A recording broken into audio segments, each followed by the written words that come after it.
I want to show you something that I've been thinking about.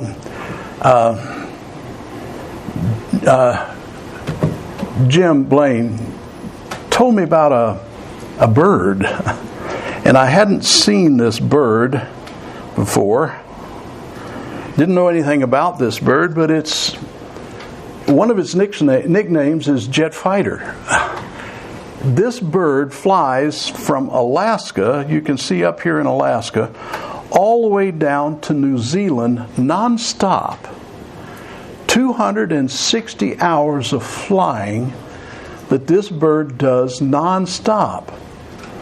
They're pretty sure, they've done testing, and they're pretty sure that the bird flies with one half of its brain operating while the other half sleeps. And then it takes over the other way, and this half flies while this half sleeps. Can you... I do that unintentionally, but I don't think the Lord meant for me to be that way. This is amazing. 8,100 miles. 8,100 miles. Now, the thing is that this bird flies, and it has about a 2-week window at home in New Zealand where it leaves from. And it flies to Japan and has a layover there. And then it flies on to Alaska. But when it gets to Alaska for its breeding ground, they get there at just the right time for their breeding grounds to be open. It's so amazing because the birds that leave first go to the south of Alaska, and the birds that leave last go to the north of Alaska, and they have it timed just right so that the land is thawed out and ready for them to lay their eggs and be ready to come home and fly that 8,100 miles till they get home. Now come on, folks. Can that be an accident? Can that be a result of billions of chances that didn't work, of evolution? That's design, folks. That's design. That's a grand, great genius of a creator that created that bird. Now I want to show you another one. Ooh, that's not color. But this is an interesting thing. Anybody know what that is right there? Let's show a different picture. This is in color. And this is what we have. Let me see. Let me get over here. Where is it? Where is it? Where is it? Come on, come on, come on. Yeah. That was unintentional, folks. That wasn't supposed to happen. Do it again. That's my granddaughter doing that. You know what that is? I showed this one time before, just briefly. This is the result of that first picture of that green little algae. Now that algae is magnified 10,000 times, but this is what it looks like when they're in mass in the middle of the Indian Ocean. These things right here, these masses create more oxygen than the land mass of South America. So when they complain about the trees being cut down, now that's a problem. That's a problem. But it's not going to run us out of oxygen, I can tell you. Because here's where the vast majority of our breathable air comes from, is from these tiny little organisms that our genius of a creator created to keep the balance. Balance. Balance is what God created. Now, let's get to something else. The shepherd. I kind of changed that a little bit. The shepherd's rod and staff. Jackson, you ready to read, buddy? Jackson's going to read Psalms 23. Bubba read it last week, but I wanted us to be very familiar with this passage. Because David, now let me do just a little bit of history first. David is referred to as the shepherd of Israel. That's what he considered himself. He felt that he was, since he was a shepherd boy before he became king, he felt that responsibility of being the shepherd of God's people. And this is what he writes about his relationship with God. Go ahead, Jackson. The Lord is my shepherd, I shall not want. He makes me lie down in green pastures. He leads me beside quiet waters. He restores my soul. He guides me in the path of righteousness for His name's sake. Even though I walk through the valley of the shadow of death, I fear no evil, for You are with me. Your rod and Your staff, they comfort me. You prepare a table before me in the presence of my enemies. You have anointed my head with oil. My cup overflows. Surely goodness and loving kindness will follow me all the days of my life, and I will dwell in the house of the Lord forever. David understood that he had a shepherd. He understood that God was his shepherd. He understood there were many facets to this shepherding that God did for him. And I want to read this again and emphasize a few things. The Lord is my shepherd. He was king of Israel. Everything that he did affected all of the people of Israel. As a matter of fact, one of the last things that David did was he numbered the people, and it caused 70,000 of the people to be killed. David understood the concept of a shepherd doing his job properly and a shepherd not doing his job properly. He said, the Lord is my shepherd, I shall not want. There is a caveat to that, as David well knew. The caveat is if he stays within the flock of God, if he stays within the shepherding responsibilities of God. He, God, makes me lie down in green pastures. Now, I hope that you've been with me enough in this series that you know when I say God did it, I'm not talking about God reached out His heavenly hand and moved David from one place to another. But God has a mechanism designed by the created beings, both man and angel, to give David the leadership and the guidance that he needs if he's paying attention. He makes me lie down in green pastures. There will always be sustenance for God's people. Always will be sustenance for God's people. If someone starves us to death because of who we are, we have a rescue instead of a miserable death. He also says, He leads me beside quiet waters. You know the problem with rivers is you can die in a river getting a drink. In Africa, you go down to get a drink, and you go down to the water, and you get swallowed by a crocodile. And did you know that more people are killed by crocodiles in the world than any other animal? That's how more people die by animals than any other way, is by crocodiles. A lot of people being crocodile bait. He says, He leads me beside these quiet waters. There's no danger in our sustenance. God restores our souls. He says, He guides me in the paths of righteousness.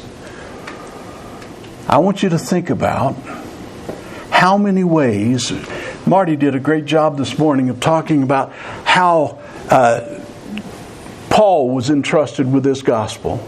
And then Paul entrusted Timothy the gospel. And then Timothy preaches it to others, and they're entrusted with the gospel. And all of us, in some way, are not only sheep, but we're shepherds, because we're turning around and we're relating the the gospel that was given to us and the message that came from God and the guiding and the leading from this world into the next is part of our responsibility as Christians. We're not saved just to be saved. We're saved to save. And that's the whole point behind what we're being taught here. He says, He guides me in the paths of righteousness for His name's sake. I don't think we think about this enough. That we're here because God wanted someone to love, someone to cherish, someone to take care of, but also not just that. I don't think anybody wants kids so that they can shower blessings on their kids and their kids can ignore them. Do you know of anybody like that? Is there any parent here that enjoys that aspect of being a parent, where your kid just ignores you? Needs to be taken out and whooped. Children cannot ignore their parents. We cannot ignore God. Well, wait a second. That's the whole thing. We can. We're given the freedom to do that. We're given the freedom to absolutely, totally ignore God until we can't.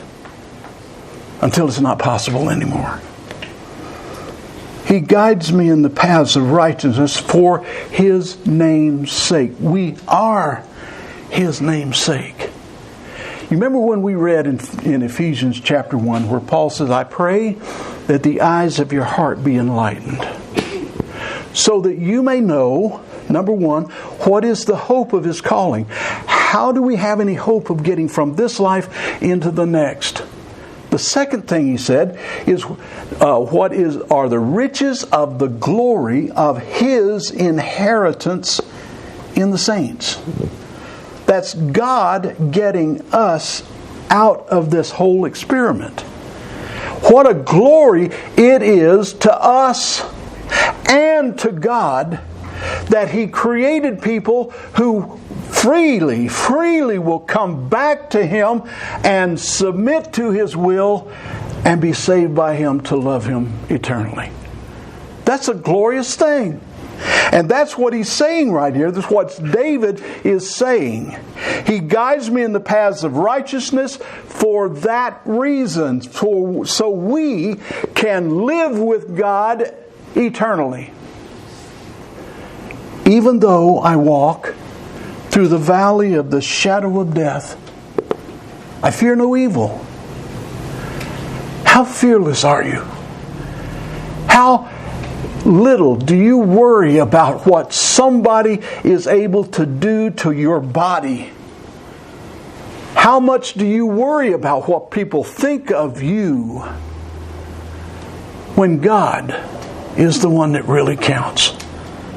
Bubba and I have spent many hours talking as we drive around, talking about our relationship with God is all that matters. Nothing else matters. Because the people who love God, we will be with those people. The people who don't love God, that don't care anything about Him, we're not going to be bothered by them in this path of righteousness, at the end of this path of righteousness. Even though I walk through the valley of the shadow of death, I fear no evil, for you're with me. Your rod and your staff, they comfort me. Some time back, and I couldn't find the pictures that I had because I couldn't find good ones anymore. I don't know what happened to them on the internet. The dumb internet. But I had a picture of a shepherd's staff, and it's a very substantial stick, I'm telling you. But it comes up with that hook on the end that has a little outward curve to it. And that shepherd's staff is designed for two things. It's designed for reaching out and saving a sheep that's stuck on a hillside that might fall to its death. And it's also designed to turn around and use as a weapon for people, for wolves, for any kind of predator that's threatening the sheep. It is a salvation tool and a destruction tool. It's a comforting tool and it's a chastising tool. In Hebrews, we're told that if you're not chastised, if you're not disciplined by the Lord, watch your ears now, you're a bastard and not a son. You know, when Bubba read that passage about the dung and the urine, I'm surprised that the translators didn't write poo-poo. Because that's what we tend to do with passages in the Scripture that are that's. But passages like that are intended to singe your eyebrows. They're not supposed to be something that you feel nice and comfortable with. Because the prophets wrote those things to get your attention. If it doesn't get your attention, it doesn't do the job it was intended to do. And when David writes this, he wants us to understand that there is comfort in God's leadership, and there's also punishment. There's also discipline. And David says, I get comfort from both of those things. I don't know of a child anywhere that's ever been that hasn't been comforted by knowing the boundaries, by understanding the difference between right and wrong, what's acceptable and what is not acceptable. And I think that's exactly what Paul was talking about when he says in Ephesians and Colossians, one place he says, don't drive your children to anger, but the other one he says, do not exasperate your children. By one time snickering at something, and the next time you whoop the tar out of them for it. That's not right. And that's exactly why we need to understand the discipline of the Lord is constant. It never changes. He said, they comfort me. The rod and the staff, they comfort me. You prepare a table before me in the presence of my enemies. Doesn't matter where we are. It doesn't matter who's there. It doesn't matter about the rest of the world. God is focused. God and His shepherds are focused on us to get us through this life into the next life. He says, you've anointed my head with oil. That doesn't mean so much to us. But that was a very distinctive sign of honor and hospitality to anoint someone's head with oil. It also could mean that David was God's chosen. Because remember what Samuel did with that horn? He anointed David in the presence of his brothers. God's sign that this is my man. My cup overflows. You know, you can live in the most humble of means and your cup overflow. Because I don't know of anybody in this audience that is not better off than 90% of the rest of the world. Amen. Our cup truly overflows, folks. So David sums it up in this way. He says, surely goodness and loving kindness will follow me all the days of my life, and I will dwell in the house of the Lord forever. This is before, though. Before he made a serious mistake. And came close to losing that dwelling in the house of the Lord forever. You know what's a good thing? It's a good thing that David never lost the desire to find God's heart. He was always after God's heart. That's why he's still referred to as the shepherd of Israel. So my point in all of this, and we'll get to more reasons why, is that the Lord uses shepherds under several names and for many reasons, but it's always to accomplish His will. Always to accomplish His will. Sometimes they're seen. Sometimes you have no idea they're there. But God is the shepherd. I have another passage that I want us to read. This is in John chapter 21. Daniel, you ready for your... Yep. Okay, buddy. So when they had finished breakfast, Jesus said to Simon Peter, "Simon, son of John, do you love me more than these?" And he said to him, "Yes, Lord, you know that I love you." He said to him, "Tend my lambs." And he said to him again a second time, "Simon, son of John, do you love me? Do you love me?" He said to him, "Yes, Lord, you know that I love you." He said to him, "Shepherd my sheep." He said to him again a third time, "Simon, son of John, do you love me?" Peter was grieved because he had said to him the third time, "Do you love me?" He said to him, "Lord, you know all things. You know that I love you." Jesus said to him, "Tend my sheep." What do you notice from that? Why do you suppose the Lord asked Peter 3 times, "Do you love me?" And he used different words when he said that. First 2 times he uses the word agapao, which I wish someday we're going to have to spend 3 months on this verse right here. This is so deep and so complex, but I think we can get a nugget out of this without going into all of that. But let's back up here. Jesus had been raised from the dead, and they had gone back out fishing. They found fish where there wasn't any because the Lord was there, but the Lord cooked breakfast for them on the beach. So when they had finished breakfast, Jesus said to Simon, "Why do you suppose he picked Peter?" Why do you pick on Peter here? He said, "Simon, son of John, do you love me? Do you agapao me?" And we'll talk about that, because this word right here has to do with your willingness to sacrifice yourself for me. This is not a selfish kind of love. The other word, phileo, is you really like something. You like it so much that you love it.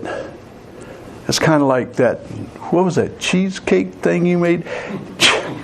I had diabetes all the way home. That was a marvelous piece of cake, right? And I could love that cake, but it's not agapao. I'm not sacrificing anything except my health to eat that. But when the Lord says this to Jesus, He says, "Do you love me enough to sacrifice for me?"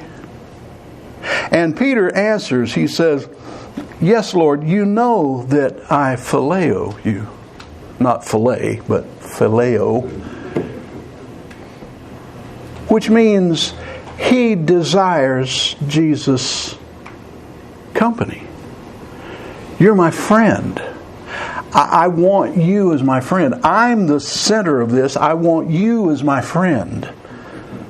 Phileo is kind of a selfish kind of love in a way, because it's what you want, not taking care of them. It's what you want.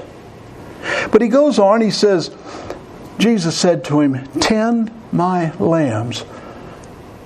Now this is not the word for sheep right here. This is the word for livestock. Take care of my little livestock. Take care of my little ones. My little ones. Remember in Matthew 18, they were arguing about who was the greatest. I'm great. No, I'm greater. You sit back there. I deserve to be in the prince's seat. I mean, it was always going on. These guys were always arguing about who was the greatest. And the Lord called a child to him. And he said, unless you become like one of these, you can't be a part of this kingdom. Now, he's saying, take care. If you love me, you tend, feed, Bosco is the word, and it's a word for continually feed. I want you to continually feed my little ones. I kind of worry about the church. No, I don't kind of worry about the church. I really worry about the church. And you think the devil is happy with this right here? Do you have any idea that the devil is smiling because this place is packed and we had to sing a verse of the song to get everybody to stop having fun and sit down? That is a wonderful thing when people are so involved in each other's lives that they don't want to stop talking together.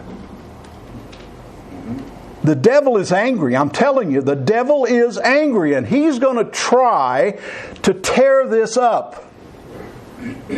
So the onus is on you and me and every last one of us to make sure we don't contribute to his deviousness.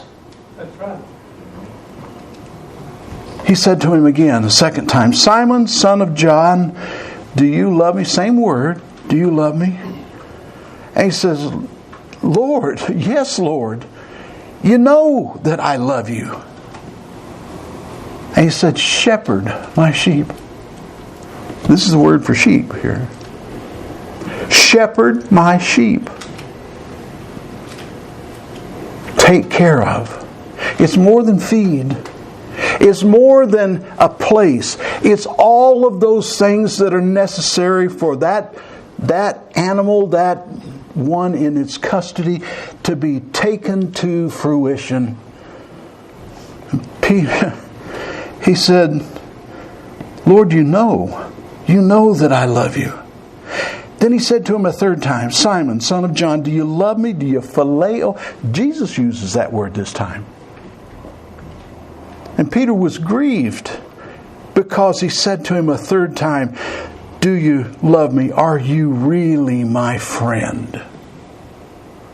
And he said to him, Lord, you know all things. Now, catch this difference right here. You know that I loved you. Why does he go to the past tense here? Why does Peter revert to the past with this statement right here? Why is it, you know that I loved you? What could that be referring to? Why did he go all the way back to when he denied the Lord? Think about this. At the supper just before Jesus went to the garden, Peter said, Lord, I don't care what the rest of them do. I'll die for you. They might all fall away, but I'm not going to. And then is when the Lord told him, Simon, before the cock crows, you're going to deny me 3 times. 3 times he asked him this question. 3 times Peter had proclaimed his allegiance. 3 times he failed him. Now the Lord is asking him, if you love me, are you going to do what I put you in that spot to do? And that is take care of my little ones. The ones I came and died for.